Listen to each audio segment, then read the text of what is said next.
Chapitre 29. Vision.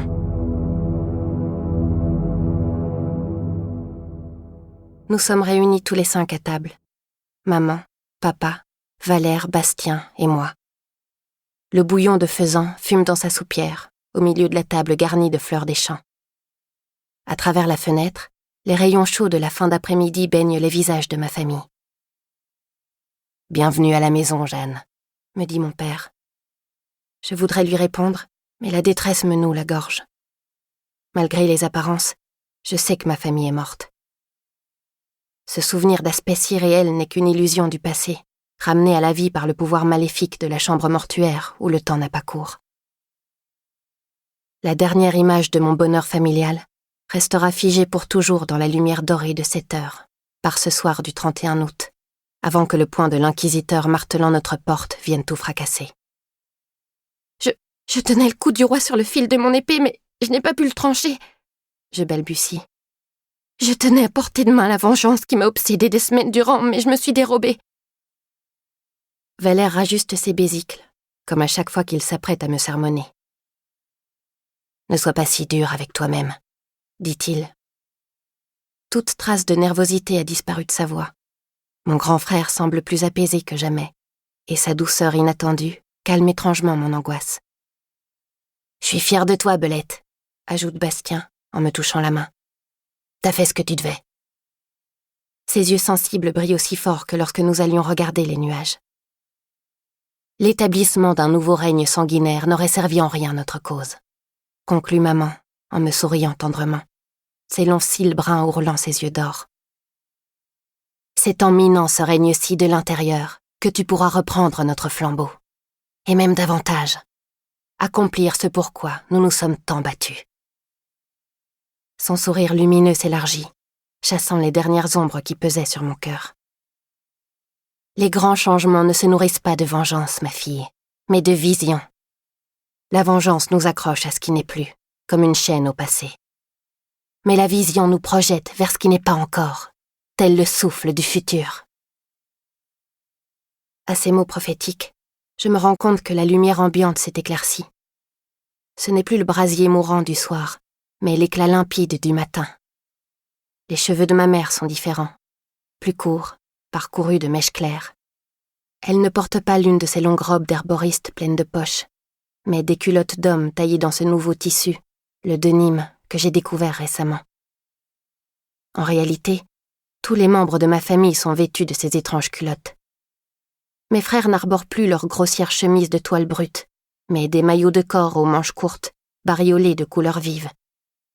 Sur celui de Valère apparaît une sphère décorée de pentagones noirs et d'hexagones blancs, surmontée de la mention énigmatique « Coupe du Monde 2014 ». Celui de Bastien est traversé d'un éclair rouge et bleu frappé de la phrase « We can be heroes just for one day ». Je tourne la tête, ébahie. La demeure où j'ai passé mon enfance est à la fois semblable et différente, à l'image de ceux qui l'habitent. Au-dessus de la cheminée, la gravure encadrée du roi des ténèbres a disparu. À la place, se trouve une sorte de miroir de verre à la surface parcourue d'images mouvantes. Des chars sans chevaux roulent sur des routes filant à perte de vue, en dépit de la loi du parquage. Des oiseaux mécaniques volent sans battre des ailes dans la nuit d'été, emmenant à leur bord des femmes et des hommes libérés de la loi du couvre-feu. Je vois même une gigantesque cathédrale de fer se propulser magiquement vers les étoiles. Ces images extraordinaires semblent venir tout droit des antipodes, ce pays imaginaire échappant à la Magna Vampiria dont rêvait Bastien. Et, tel un rêve, elles se dissolvent dans la lumière radieuse du matin. J'ouvre les paupières. Me voici allongée dans un lit, comme il y a une semaine lorsque la fièvre m'avait terrassée. Aujourd'hui encore, Naoko est penchée à mon chevet. « Je suis là, Diane », murmure-t-elle.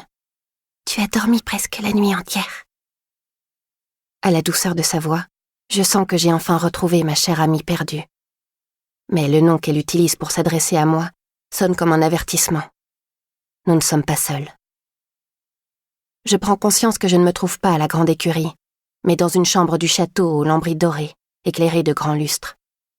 Des docteurs peuplent la pièce, leurs blouses noires se détachant des riches peintures sur les murs. « Elle s'est réveillée! Faites prévenir le roi !» s'écrie-t-il. Prenant conscience du contact des draps fins sur ma peau, je baisse les yeux. Les marques de saignée ont disparu au pli de mes coudes nus, accomplissant l'ultime prophétie de Tristan.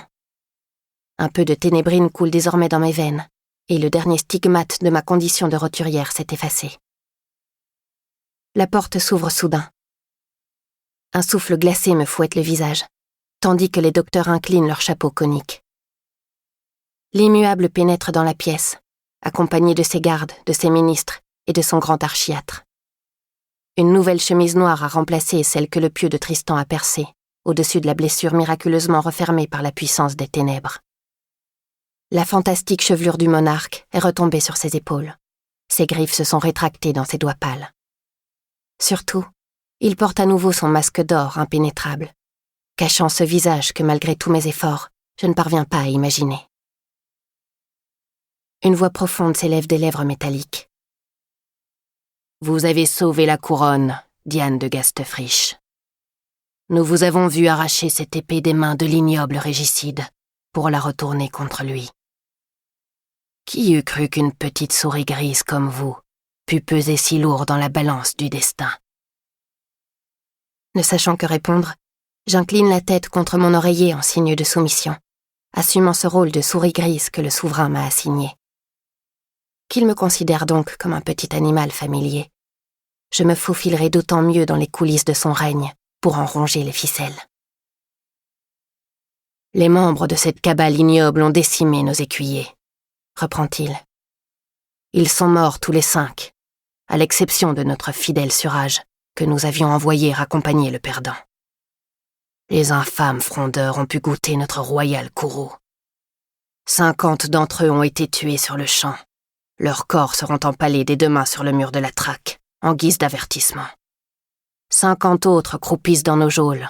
Le sort qui les attend est pire encore. À l'heure qu'il est, l'armée de Mélac marche sur les Ardennes. Nos dragons ont pour consigne de capturer les félons vivants, à commencer par la dame de la Roncière. Nous leur réservons les plus longues, les plus douloureuses tortures. N'est-ce pas, mon faucon ? Je remarque soudain la présence du grand écuyer au fond de la pièce. Il a dû trouver un moyen de sortir de sa chambre de torture souterraine après avoir repris conscience, à moins qu'Orphéo l'ait aidé à forcer la porte. Il se tient là, à présent, lugubre dans son long manteau de cuir. « Oui, sire, » dit-il en inclinant sa face cireuse. « Nous traiterons ces traîtres comme ils le méritent, afin de leur arracher des aveux complets. » Au moment où il relève la tête, son regard brillant entre ses boucles molles accroche le mien. J'y lis quelque chose que je n'y ai jamais vu, de l'admiration.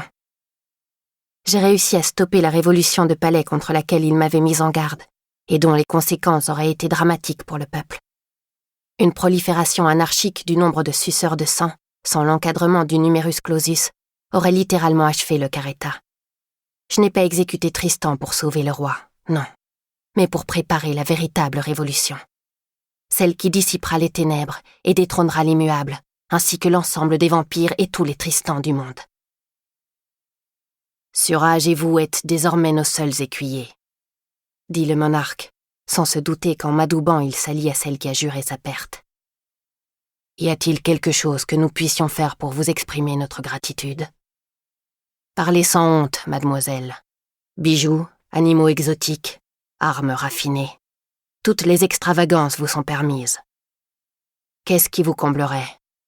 Ne nous dites pas que vous voudriez danser votre gigue sans repos de vainqueur avec cet Alexandre de Mortange. La seule chose qui puisse me combler, sire, c'est votre sécurité, dis-je. Il vous faut reconstituer au plus vite une garde personnelle complète. Eh bien, est-ce tout ? Ce souci vous honore. Certes, il nous faut reformer une nouvelle garde, mais qui choisir ? Auriez-vous un nom à nous suggérer ? Je réponds de Proserpina Castlecliff. L'espace d'un instant, l'éclat des lustres luit silencieusement à la surface du masque d'or. Cette tuberculeuse éliminée de la compétition que l'on dit proche de l'agonie, lâche finalement le roi, dubitatif. Elle vous est déjà entièrement dévouée, sire. Si vous lui offrez la gorgée qui lui sauvera la vie, elle vous sera d'autant plus fidèle. » Il hoche la tête, agitant les longues boucles de son incroyable crinière sombre. « Voilà qui est habilement pensé. Vous alliez la finesse psychologique à l'agilité physique. Nous avons hâte de découvrir quel pouvoir notre gorgée développera chez vous, qui ne manquait pas de potentiel. » Je m'efforce de sourire. Les seuls pouvoirs que je désire sont ceux qui m'aideront à renverser le tyran qui me fait face. Mais l'Anglaise n'est arrivée que 3e dans la compétition, reprend le roi. Si nous l'élevons, l'étiquette demande de promouvoir aussi tous les demi-finalistes. Cela tombe bien. 4 candidats pour prendre les 4 places vacantes. Ainsi, votre vœu sera comblé et notre garde instantanément reconstituée. Il se tourne vers les docteurs, les commandant de sa manche festonnée de dentelle noire. « Faites venir les élus dans la chambre mortuaire immédiatement, pour que nous leur offrions notre gorgée. Que leur élévation ait lieu sans plus tarder.